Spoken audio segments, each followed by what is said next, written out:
So talk about Coach Chizik being the defensive coordinator. Oh yeah, well I've worked with him before, like I said, so I always know, what to expect from Coach. He's always highly motivated, great teacher. He believes in the fundamentals and specifics of the game.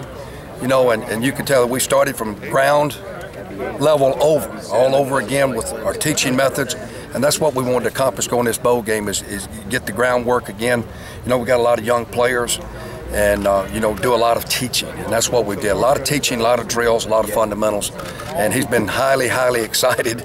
I think not being able to coach a position 3, 4, 5 years, having to serve as the head guy, he's just been very highly motivated. And it rubs off on everybody. It's contagious. Even your guys have talked about it. I mean, absolutely. Everybody on defense has talked about it. Absolutely. And then when we go to meetings and all, and it's something, we're all highly motivated, and we know what to expect and know the fundamentals of the game. Again, is very high priority to coach.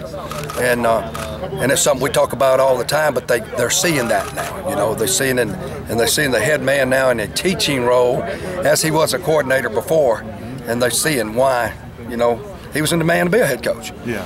And it all started on defense for him. So it's been a new experience for our guys per se, but to me, I've been there with him before and knew what to expect. Has it been fun for you too, though? Absolutely, it's been fun. It brings back a lot of old memories.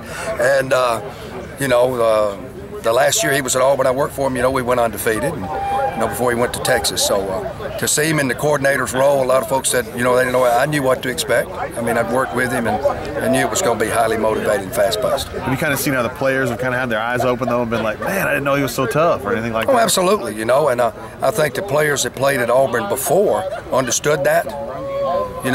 And when he was hired as a head coach, you saw a lot of our old players come back because they remembered him as the defensive coordinator then and knew how highly motivated he was. So now these young players that we have are able to see what the older players saw back then. Have you seen a kind of a return to the old Chizik, or has he always been the same guy? He's always been the same guy. When he was coordinator before, he was always highly motivated, like I said, and was a guy that always stressed the fundamentals. And so it's the same Chiz I remember back when he left here,